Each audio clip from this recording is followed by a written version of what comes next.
Hit it.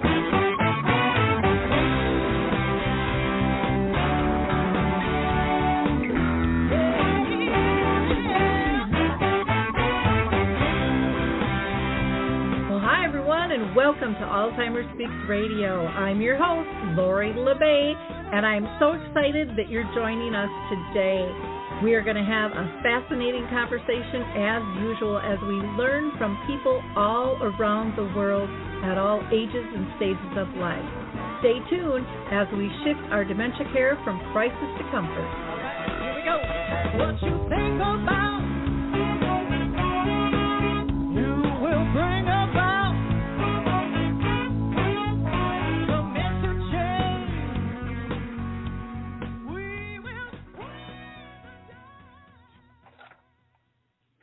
Well, hi, everyone, and welcome back to Alzheimer's Speaks Radio. I'm your host, Lori LeBay, and I'm thrilled you could join us today. We are going to be talking with two cousins who have created the Caregiver Club to help support families dealing with dementia. But before I introduce you to them, I always like to give a few shout-outs. And the first one I want to do is to the Mark Arneson Band. Featuring Maya Dore, who sings the Clarion Call. You can download that on any of your favorite music platforms if you'd like. And if you're new to our show, you might be wondering what we're all about. Well, bottom line is Alzheimer's Speaks was started because my own mother lived with dementia for 30 years. And so I wanted a show that wasn't just about sound bites, but really sound news. And to be able to raise everyone's voice, from those diagnosed to family and friends to advocates and researchers and a variety of entertainers that are involved, as well as all the different businesses. There are so much out there to support us, but a lot of times we just don't know about it. So today, we are live. If you want to call in, you can do that at 323-870-4602. That's 323-870-4602. And, we're always open to questions as long as they're dementia and caregiving related and as long as we have a respectful conversation. Real minor rules, and since I've been doing this since 2011, we have not had a problem with that. So feel free, again, to call in at 323-870-4602. Now, if you're not familiar with Dementia Map, you're going to want to check that out. This has been a dream of mine for almost 40 years, and I partnered with Dave Wiedrich, who has the Memory Cafe directory. We have about 150 different categories that you can search, plus there's a blog with some great articles. There is also a glossary of terms, because you don't know what you don't know, and there's a wonderful calendar of events. And today, actually, we just formally launched our first affiliate program for Dementia Map, featuring PAC, the Positive Approach to Caregiving with Teepa Snow. So we welcome them all aboard, and anyone is welcome to use the site. It is free. You don't have to sign in or anything. And if you would like your service, product, or tool listed in there, feel free to reach out to me on that. I also want to give a shout out to Maud's Ventures. They are giving seed money, $50,000 to $100,000 for 3 different categories. So go to maudsventures.org for more information. And I do a couple of support groups. I always like to give them a shout out. One is Arthur's Memory Cafe. I do that the second and the fourth Wednesday of the month. That is sponsored by Arthur's Senior Care. So tomorrow at 1 p.m. virtually, we will be meeting. Anybody can join us. Again, just reach out to me and I'll get you that link.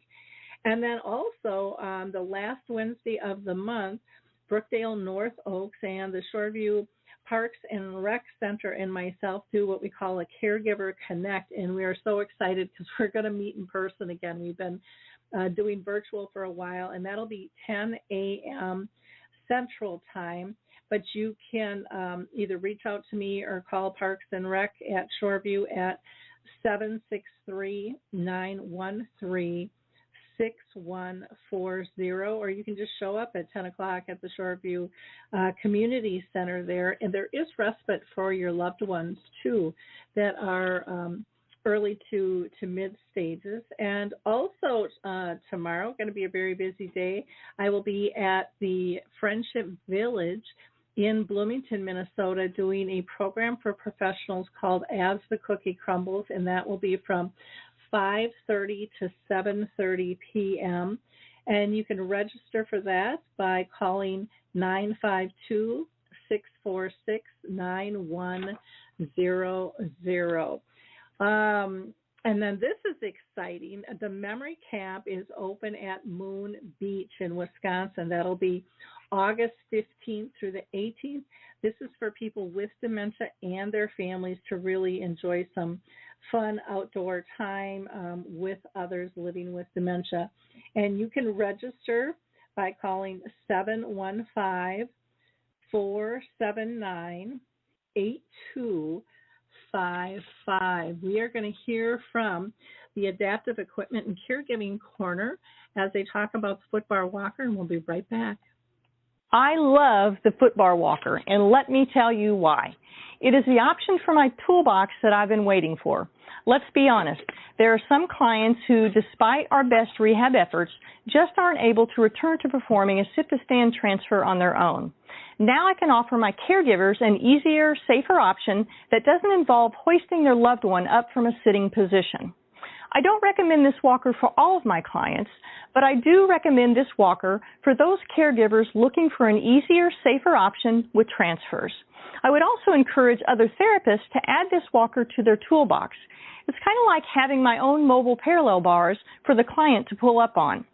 Whether it's a family caregiver at home helping a loved one with Parkinson's or dementia, CNAs in a long-term care facility assisting their patients, or therapists adapting to client and caregiver-specific needs, we now have a very safe and effective option to offer in the footbar walker. Check this product out at thefootbarwalker.com. That's it for today from Adaptive Equipment and Caregiving Corner. Have a great day, and don't forget, if you can't do it, adapt it. And if you haven't checked out their website, please do so. They have a ton of videos that will help you adapt. I don't care if you're having a hip replacement or a knee replacement or need some assistance with bars in the bathroom.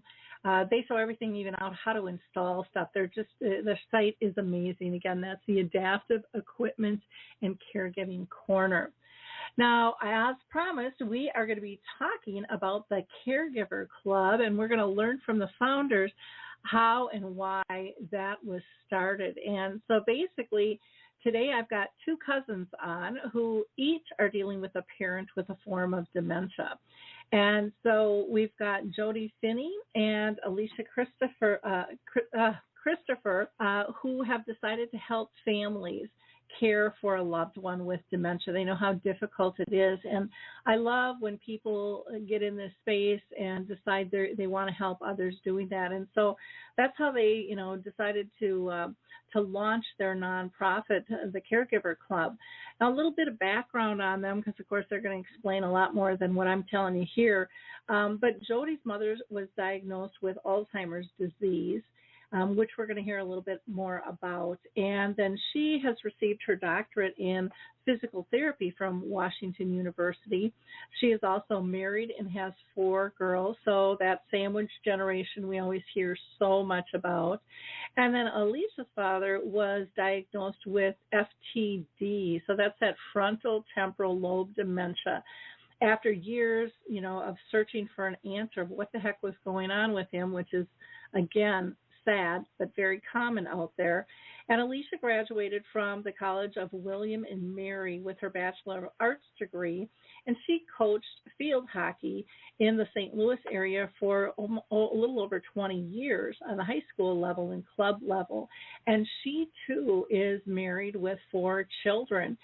So I think this is going to be a really interesting conversation, because not only are we talking about kids dealing with their parents' dementia, but still raising their own families and trying to work at the same time. I mean, all those different pieces come into play. So welcome, ladies. How are you doing today? We are great. good. Thank you for having us. Thank you so much for having us, Lori.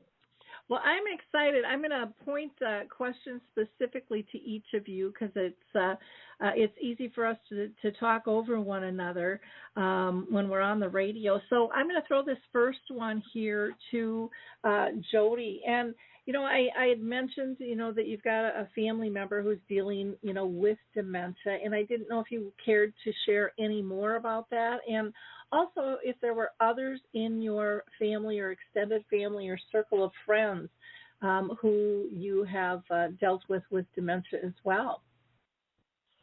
Yes. So my mom was diagnosed with Alzheimer's back in 2017.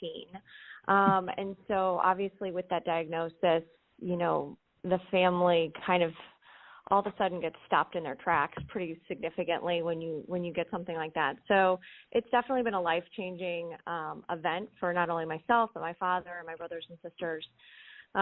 We have dementia in other parts of kind of our family. I have my husband's father had dementia, my sister-in-law's father, my sister's father-in-law. I mean, so it's definitely something that touched not only us personally, but also our extended family as well.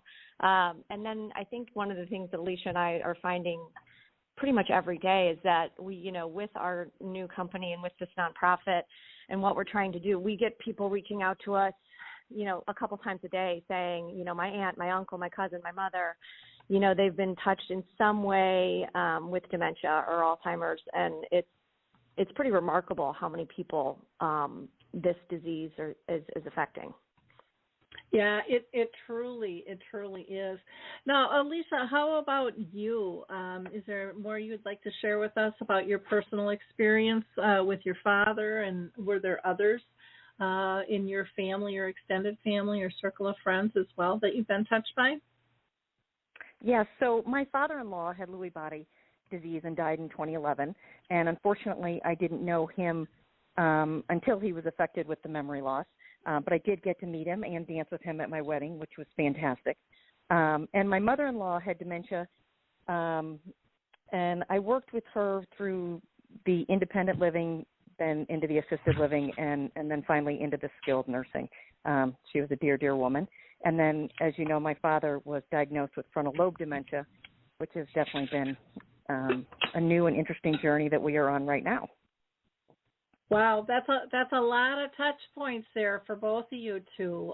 Most people don't have quite that many, and so that's pretty significant.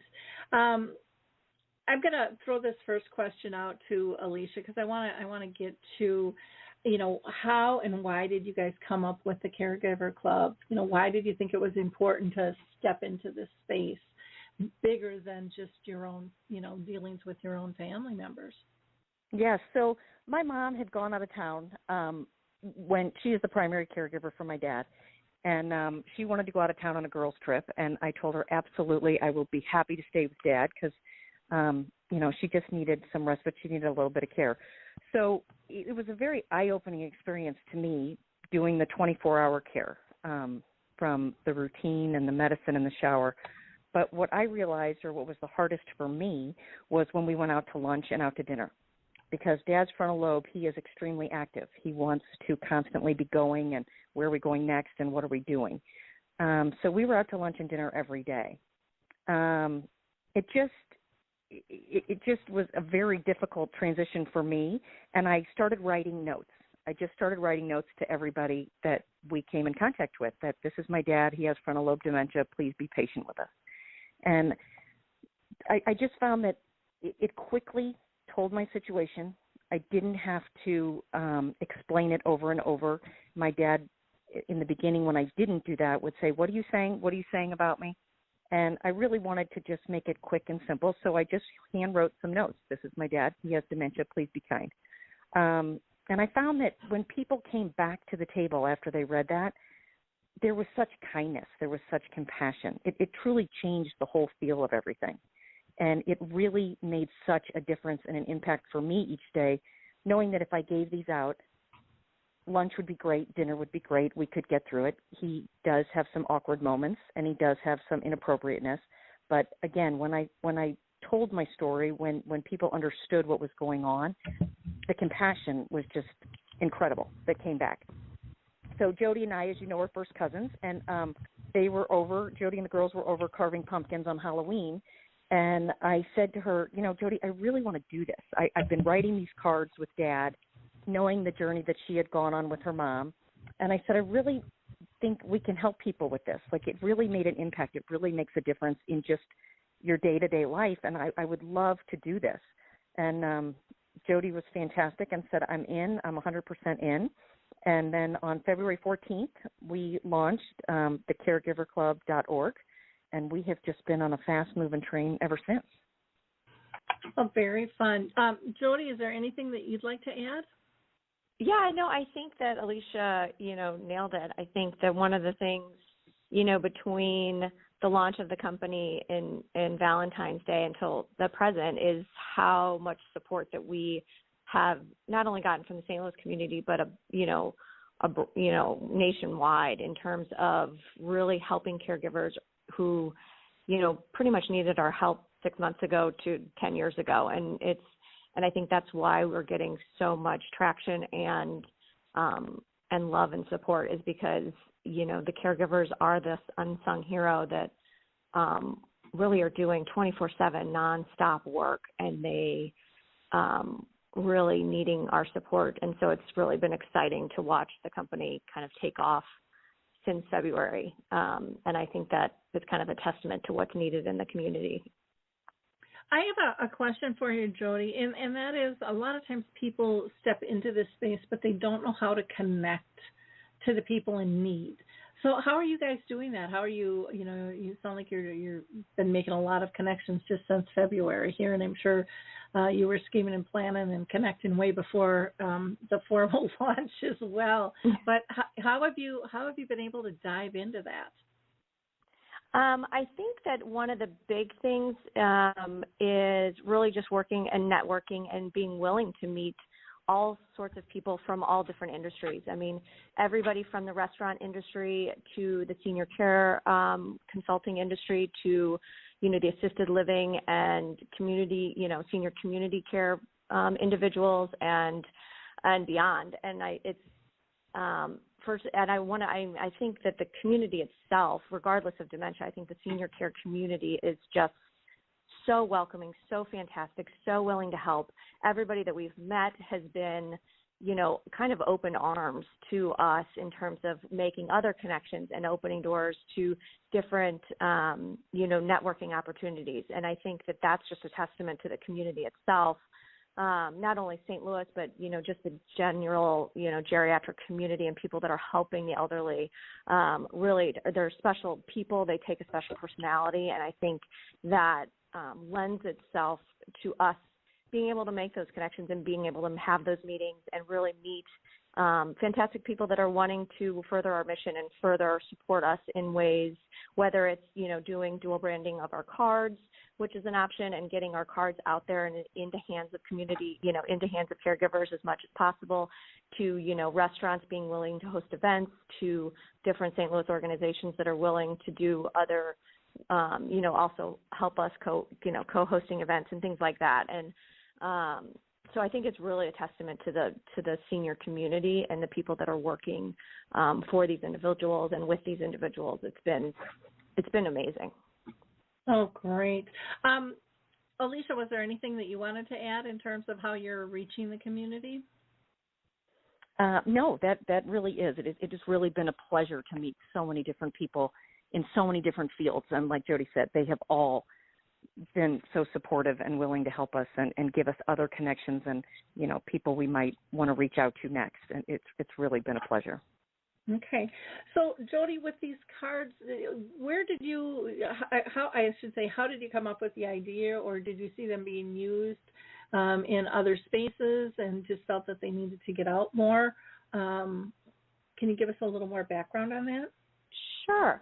I mean, I think once Alicia kind of brought the idea to my attention, and we really took, our vision and what we wanted to do with the cards forward, in terms of design and logo design, and actually, meeting with lawyers and getting the 501c3 started. And once that kind of was established, really getting the cards into the hands of caregivers as much as humanly possible, and really kind of explaining what the cards are. I think it's a new concept for people in some respects, and so a little bit of explaining what the cards do. So they are a business-sized card, and they say on the back of them, they just say, I am caring for someone with dementia, Alzheimer's. Please, we appreciate your patience and kindness. So it's quick. It conveys your situation. They are meant to be carried by the caregiver, carried in your purse, in your wallet, in your coat, in your car, in your backpack. Some people have like little, slides in the back of their phone. And so they're meant to be carried by the caregiver, and then it's distributed when you're out in public with somebody that has dementia or Alzheimer's. So you're out in an outing, whether you're going to a restaurant or you're going to, the airport, or maybe you might be at the grocery store, or just general shopping, running errands. Maybe you're at a sporting event and you're handing them out, to the people around you. So it's really meant to be that kind of instant convey of communication to allow you to decrease your stress as a caregiver, to know that I can tell my story without having to, quote unquote, tell my story. And people will understand what I'm going through. People will have more compassion, and I'll be able to interact with other people in the community without worrying that my loved one might say something or do something embarrassing, and then I would have to kind of go back and explain why. Everybody already knows. It kind of puts the level playing field instantly, which we've found to be such a good stress reducer for caregivers. Mm-hmm. Oh, exactly. So I know. Oh, go ahead. No, that's okay. That's the general gist of these caregiver cards is really, and, don't ask for them back. We want you to take, hand them out like as much as you can. The more the merrier. Mm-hmm. Yeah, I know I've seen various types around, but they're, they aren't really being used in terms of, and we'll get into this a little bit more, as you are as a nonprofit and trying to do some give back to the community and to those that care. I know, for example, our Roseville Dementia Friendly group also has a travel group, and you see these things twist and turn a little bit, but, we added on to the back of ours. We have actually two, one for the caregiver and one for the person with dementia. But we also added on the back the contact person for the, I'm caring for this person in case the care partner has a heart attack or something, who they need to look for, and then also who's their backup person. If something would happen to them, because if you're traveling or, get in a car accident or something like that, it makes it a little more dicey and stuff. So, but I love, I love the look of yours. I love, the simplicity of getting people just to feel comfortable sharing this in a really easy fashion. My mom lived with dementia for 30 years, and there were moments I wish back then I would have known of something like this, because you don't know what to say or what to do, or right. By the time you're going to say something, now it's too late and it's evident something's off, and right, so, exactly. And so that kind of throws it all to the wind there. So I think these cards can come in really handy and just, I think, make a care partner feel much more comfortable in control when they're out and about. One step ahead instead of feeling one step behind and alone in case something would happen, because you don't know how to explain it all the time. Because sometimes, depending on what happens, you're in crisis and there's not time to explain, and things. So, wonderful. Alicia, do you have some tips or some strategies for using the cards in different ways? I know we talked about, restaurants and things like that, which I think is just so primed. I think so much training needs to go on in those restaurants in terms of how to even ask for an order. I know I'm going to be 63, and it's like, I don't want to know that you have 45 different salad dressings. That's too many for me. That's right. And same with, stuff to drink and things like that. And people have no idea how those complicated questions or answers that they're giving us, how they can build frustration, and that frustration can trigger stress and trigger symptoms in and of itself. So, any tips for people? Yes, absolutely.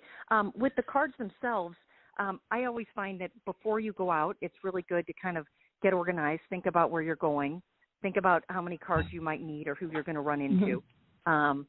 My mom was so cute in the beginning. She would always call me and say, "Oh, I wish I had your cards." And I'm always like, "Mom, you do. Where are they?" She said it just took her a minute to get used to putting them in the car. And then, we came up with, she's always paying for lunch or dinner. So she puts them now in the slots where her credit card is. So, she always knows she has them with her at that time. And then, at the hostess stand, sometimes when you have to go and wait, that's a really hard thing for my dad with frontal lobe. He doesn't want to wait. He wants to sit down, doesn't know why he can't sit down. So a lot of times I'll hand those out even at the hostess station before I get to seated at the restaurant. And then another thing that I just love to do with the cards is when someone hands me a menu, I hand them a card. It's just kind of a little switch at that time so that it's not obvious. It's not, they kind of look at me sometimes and they come back, later understanding what the whole process was. And, tips on other things like that you said, it is so much easier with the yes/no questions when you're dealing with someone instead of saying, do you want water, milk, juice, soda? It's, just would you like water? And that really can give them a yes/no answer and kind of keep it simple. That really makes it much easier when we're out. My dad loves to order French fries and onion rings a lot. And, sometimes when they do give him too many choices, he does get overwhelmed. So if you can really keep it simple, it really makes a big difference and makes it easier on everybody. Yeah, I think restaurants are such a prime thing. I remember taking my mom out, and, she used to be able to read the menu when we first started, and she'd be able to pick. And then the menu got just so overwhelming to her. And I hear this a lot where people say, well, they go out and they always order the same thing. And it's like, well, what's so wrong with that? If they're comfortable with that, go with that, Oh, but exactly. But other people are projecting what they should do on it. And then I don't know if you had ever brought your folks to like a smorgasbord. But, oh, my gosh, that was confusing to my mom. Initially, it started out well, and then all of a sudden she'd put a plate down, and her eye would catch, like, the shrimp, and she'd run over there. She'd grab another plate, and she'd start, and then, oh, my gosh, the desserts, and the shrimp plate would go down, and she'd run over, and she had, like, 5 plates going, and we're like, okay, we can't do that anymore. And so we always had to keep adjusting how we maneuvered in the restaurant. And so then we kind of stayed away from those types of places because it was just, she loved being able to see everything and be able to pick, but her attention, it just didn't make any sense. And then we also got to the point too of, because she would get frustrated, she'd want to order but really couldn't order because she couldn't read the menu. And when staff would ask, when the waiter or waitress would come over, it just got too complicated. So then finally I said, I started just doing this and said, Mom, I am just so hungry and I can't decide. Would you mind if we order 2 things and we just split them? Because sometimes, I don't know if this has happened to you, but she would order and then it would come back, I didn't order that. That's not what I wanted. And so then when I ordered 2 and we split it, she was doing me a favor and it just all melded and it just made it so much easier. But, somebody from the outside's not going to know all of those, what's triggering all of this stuff, because she looks fine from the outside and stuff. So, oh, my gosh, it brings me back. So many. My dad, he loves to order bacon, lettuce, tomato, turkey club. That's his, it's the way he says it every time, and it's so cute. And they're always like, okay. And then he'll say, wait, did I order a bacon, lettuce, tomato, turkey club? And they're like, yes, sir, you did. And do I have French fries and onion rings? Yes, sir, you did. And then somebody else will order something. And like you said, then he hears something else, and he's like, wait, am I getting that? I'm like, no, you're getting the bacon, lettuce, and tomato. Oh, yeah, that's what I want. I'm like, okay, that's what you got. So it is. But sometimes the more options and the more things that are said, the more complicated it gets for them. Yeah. At lunch. So. Yeah, or they see something kind of being delivered, walk by them, you know. Right, right. And then he's like, "Wait, what'd I get?" I'm like, "It's okay, it's okay." And when it comes, the great thing about my dad really is, even if you don't give him what he ordered, he's like, "Is this for me? Is this what I got? Oh, thank you. This is great." So it's a little good and bad. He kind of forgets what he has ordered, and when it comes, he gets so excited that it's all fun and games from then. He's excited to have whatever kind of you put in front of him. Yep. Well, and I think, I think it's important for us as care partners to strategize that. I mean, the card is going to help, and it's going to make you feel like you've got support and things. But we as individuals, we've got to be looking for these different things, and we have to look at, how do we still accomplish the same thing so that it's joyful in a different manner as the disease progresses. And there's many ways to do it. And I don't know about you, but I found, well, what worked one day didn't work the next, Right. But it was still part of my toolkit that I would try because I never kind of knew what the response was always going to be, with that. And even if someone has to go to the restroom in the restaurant too, for staff to be able to know if someone's wandering, if somebody didn't escort them to the bathroom, those are huge because nobody wants to be followed, and you try to be dignified and stuff. And so when you kind of build that team up that can help, it's huge. It's absolutely huge. Yes. It is. My dad has wandered into the kitchen before, and our, sweet waiter or waitress that had received a card was like, nope, this way, you're not going that way. And, they're kind, but it is. They do wander when he gets up. He does wander. He doesn't remember where we were sitting the last time. So you do have to keep an eye on him and make sure that he's to the right seat. Yeah, I had one woman in my dementia chats, and we do these things publicly, so True doesn't mind because the video's already out there, but she made a comment where she's like, I can go to the bathroom, I can do my business, and I can come out and I can look right at him, and she says, I don't know it's my husband until I hear his voice. She's like, so I can walk out, I can look at all these booths, but I don't know which one to sit at until her husband Guy says, True, over here. And then she knows. Oh, interesting. And so, everybody's dementia is a little bit different, and the symptoms are different, and it's about sharing. I mean, even just by sharing these stories that we're sharing right now helps other people look at their dining experience or going out differently, because it's like, oh, I didn't know that, like that could even happen, that's a possibility, that something like saying their name, would help pull them back to where they are, because they're physically not recognizing me when they're looking at me and stuff. So, Jodie, how about you? Have you had any particular experiences that you want to share about, or tips or strategies about using the cards or just caring in general? Yeah, I think that one of the things, Dad using the card, a lot of it for us was Mom's agitation and kind of paranoia about being talked about. And so, Dad would always try to explain, he's trying to explain his situation, and I remember one time actually at the airport, standing with the flight, not the flight attendant, but the, woman behind the desk checking the bags, and, Dad's trying to explain, like, don't give her a ticket, this is what my situation is. She's going to ask for a ticket. She wants to have that control and own and hold her own stuff, because she's still, Mom was still definitely able to do small things for herself, but something like getting through security and having the right ticket that got you past TSA, those are pretty important documents. And Dad needed to hold them, not her, because otherwise she would rip it or lose it or drop it or name the millions of things that would have happened with her ticket. So, using the card at that time, because Mom would be like, what are you talking about? Why are you talking about me? I'm fine.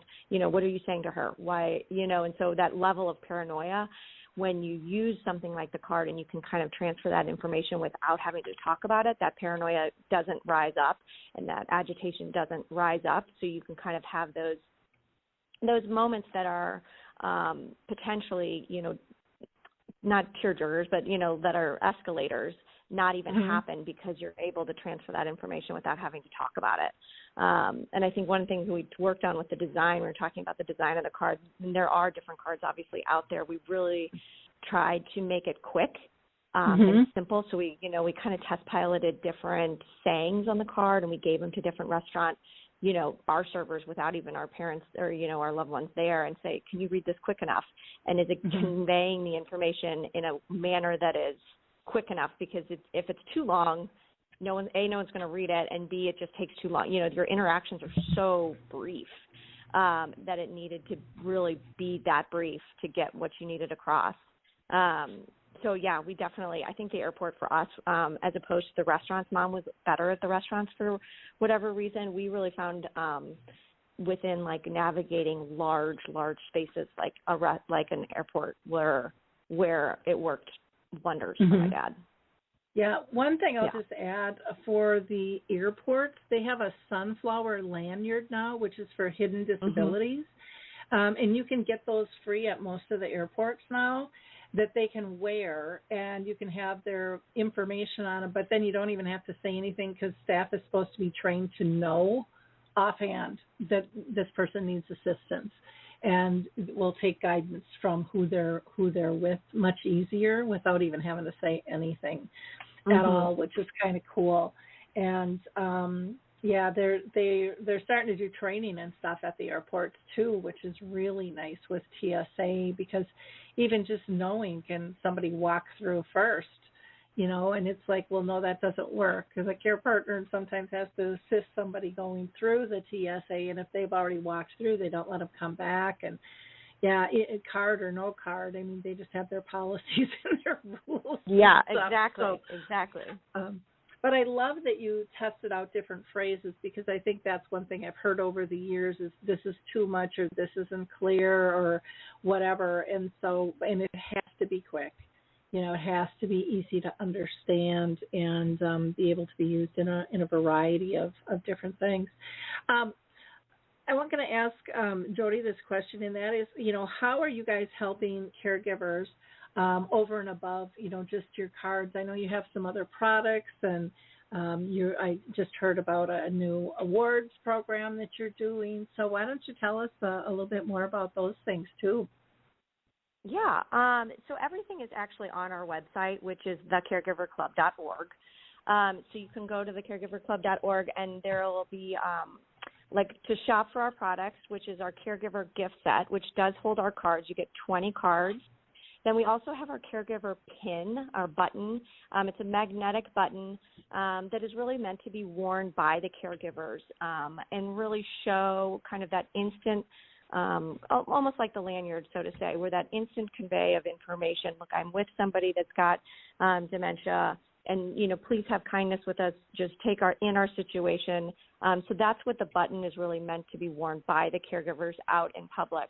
Obviously, we've just started out, so that momentum and growth of the button is still very new and fresh, but we dream big over at the Caregiver Club, so we hope to have that really become a symbol of our dementia awareness. And then we have our bracelets, which are an amethyst adjustable bracelet, and that really can be worn by anybody that's really supporting the dementia community. So whether it's in remembrance of somebody that has been lost, or the caregiver themselves, or the individual with dementia. My mom is not really necessarily going out in public anymore. She's in a dementia and a memory care facility, but she loves to play with the beads, and she's a fiddler, so she fiddles a lot with the actual bracelet while we visit. So that kind of pack of 3 is what our gift set is, and that retails for $20. And then we also just have refill cards. It's a pack of 20 for $10, and then buttons, a pack of 3 buttons for $10, and that's all on our website, thecaregiver.org. And then we also have 2 other major initiatives. So we collect, obviously, being a 501c3, another way to raise funds to help caregivers is through our donations, which can also be done online. But we support what's called our Caregiver Respite Initiative. So that is basically a place for us to show and support and give back to caregivers in a way that sometimes they just, even the simplest of things, whether it's flowers to time away from your loved one, whether it's respite hours away so you can get out, or tickets to local events. But you basically go on our website again and nominate a caregiver. The caregiver can nominate themselves. It's a very simple form. It takes about 2 to 3 minutes, telling just a little bit about the caregiver, why they're so amazing, and what they would need to really get a mental health break, or show an appreciation, show support, validate that they're doing an amazing job, and let us kind of shower them with that appreciation and with that love and that support. So again, they can go to our website to nominate caregivers. They do not have to be in St. Louis. Paid or unpaid caregivers, all are kind of welcome, because I think it takes a village to love and care for somebody with dementia. And so we are here. That's what our Caregiver Respite Initiative is really meant to kind of support those caregivers in kind of any way we can. And then the second way we really help caregivers currently in the St. Louis community is through our caregiver companion outings. So these are small, about anywhere from 20 to 30 individuals. We kind of call them couples, but it would be your caregiver and the companion out in an environment that is very supportive. Everybody kind of is in the same boat. We all know that somebody is caring for somebody with dementia, and they're out in the community, out of isolation, in an environment where they can network, meet other people that are in their same situation, find that support, do something active and fun and free of charge that the Caregiver Club will be underwriting. We have one coming up June 13th with a local organization called the Women's Exchange, and we'll be offering a fried chicken dinner. So if that's something that appeals to you and you're in the St. Louis area, please go to our website and register, because we would like to keep those things small by design, in order to not be overwhelming, in order to make it intimate, where you can really make those connections with other people that are experiencing the same thing as you are. The other one is going to be in the end of September, early September, with the Botanical Gardens here in St. Louis, where, again, free of charge, some light bites. You're really able to, again, network, meet other people that that you might not have met, and realize that, you're not alone, and you've got share stories, network, and then be able to walk the gardens and kind of enjoy an environment that's really kind of a St. Louis treasure.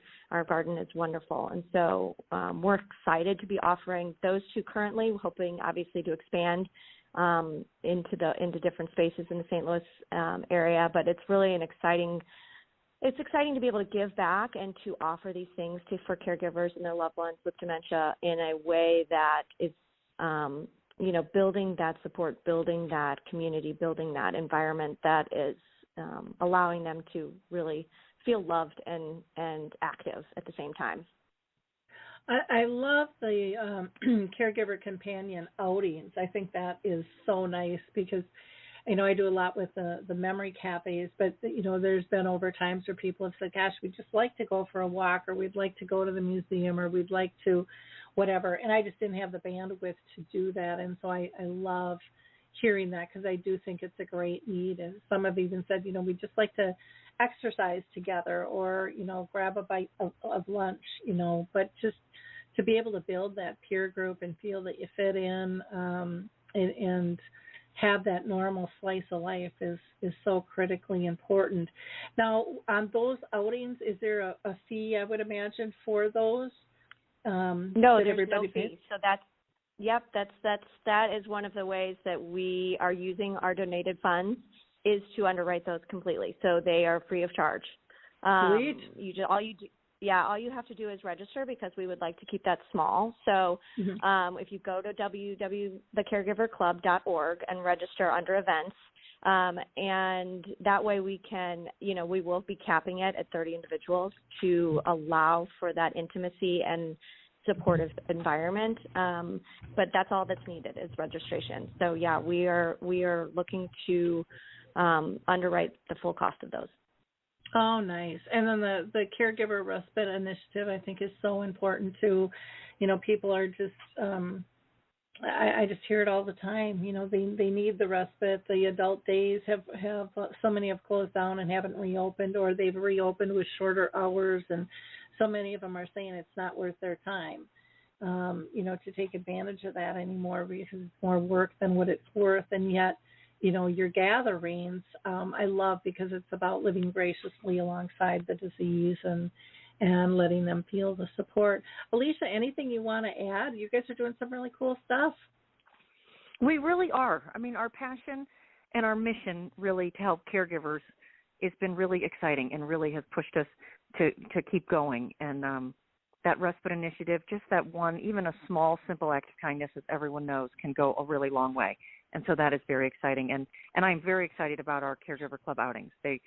We're excited to get them, get one in the books and try our fried chicken dinner. But they're going to be a great space for people to come together. Mm-hmm. Definitely. And I wanted to ask, because if people, you've made it really clear, your website is just really welcoming. I love the colors and the way it's designed. I mean, it's just very uplifting. But if people want to donate, they've made it really simple. Here's your caregiver cards and gift sets. Here's how you can donate. Here's your information, for the Caregiver Companion outings, as well as the Caregiver Respite initiatives. And I would imagine there's no limit to what somebody can give. Is that correct? No. There is no limit. We will take your grandmother's jewelry. We will take your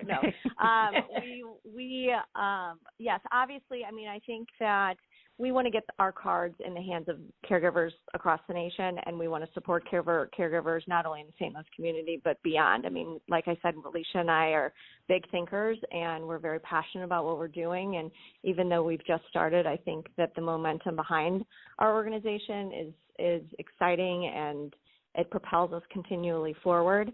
But in terms of, but donations are definitely probably our leading way in which we can, allow our mission to move forward and allow ourselves to give back and offer those caregiver outings as free of charge, and give back respite care for those people that are just really doing the 24-hour nonstop work.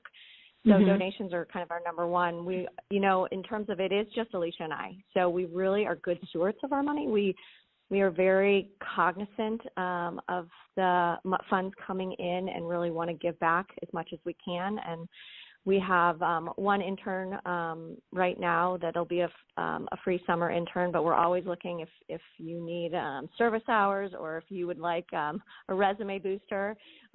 Interns are always, welcome to come help us learning about nonprofit work, learning about a startup, learning about the Alzheimer's and dementia community. We're willing to, open those doors for people.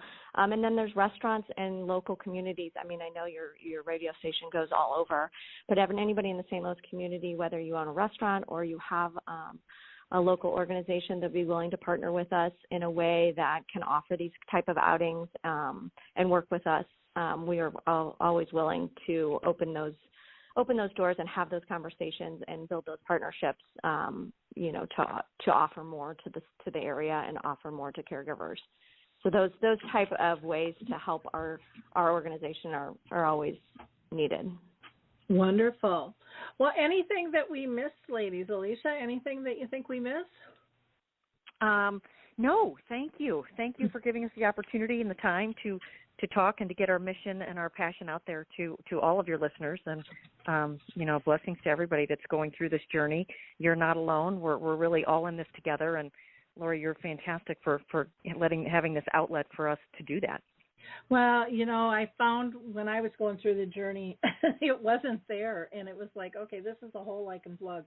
I can connect people. And I just think it's so important, because the worst part of this journey is feeling alone and feeling helpless. And people don't have to feel alone and helpless. There's way too much support out there. We just have to help them connect the dots, and we have to get people to also raise their voice and let us know their needs and share their insights, because they're loaded with insights. I mean, look at what you guys have learned and what you're doing.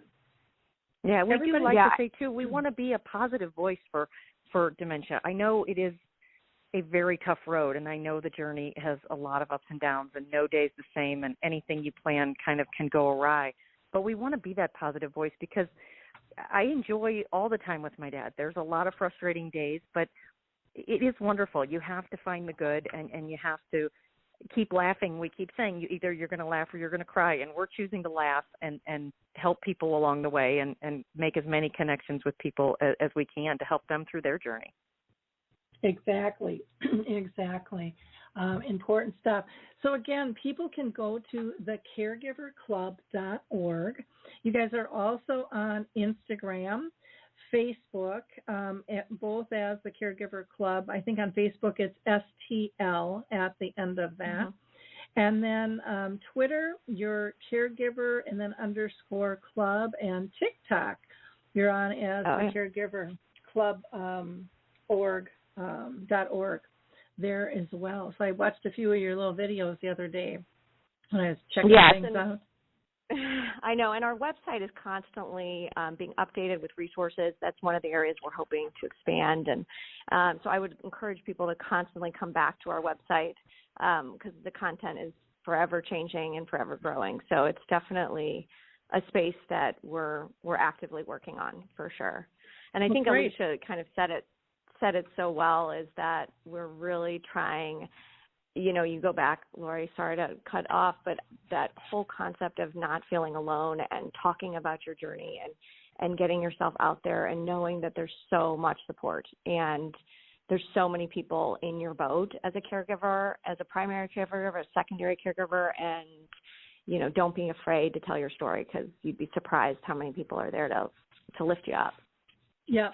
Well, and to listen and to learn. I think so many people don't have an idea of how much knowledge they actually have, because I think as humans, we always think of what we don't have, and what we need, instead of sitting back and going, gosh, I've really learned a lot and I could help somebody else out. And we're always going to be 10 steps behind somebody and 10 steps ahead of somebody else. And so just putting ourselves in the middle and realizing there's no right or wrong in any of that, that's just part of living life. But we can make somebody else's journey easier.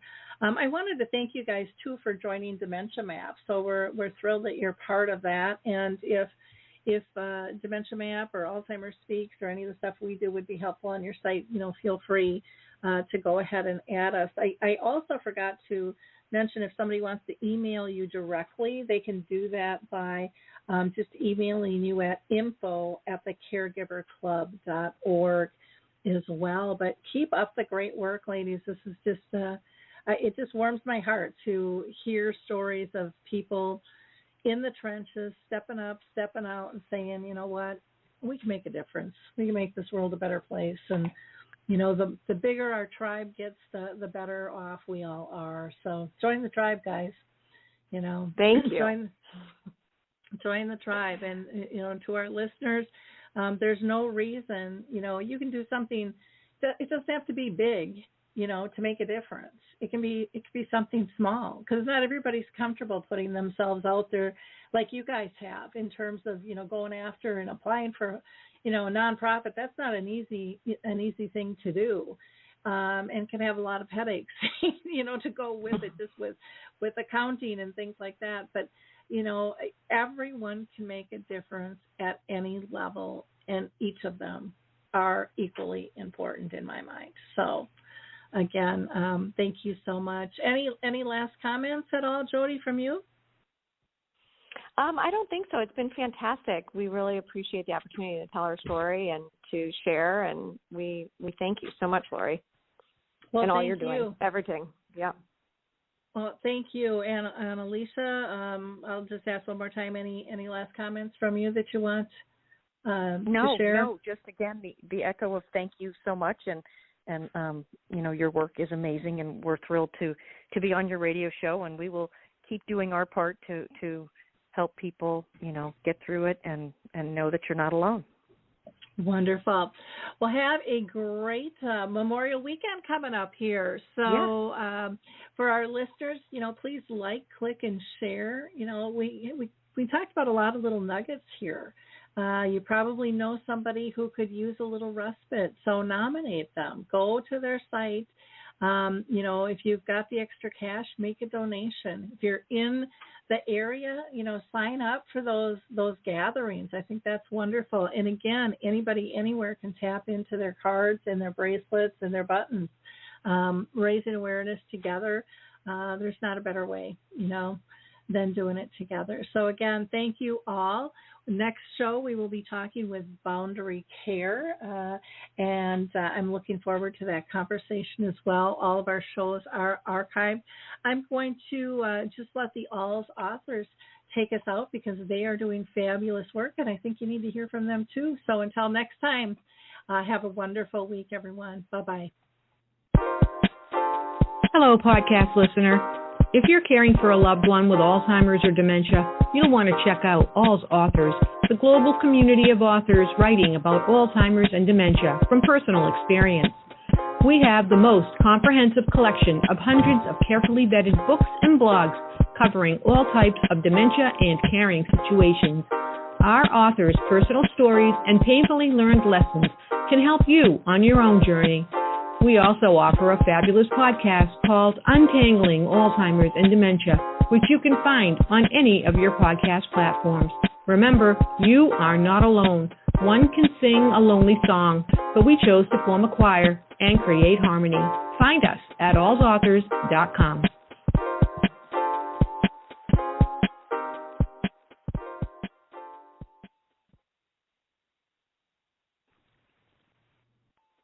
It's time to rethink, renew, and reimagine retirement. Hey everybody, Jared Sylvester here, host of Retire Repurposed.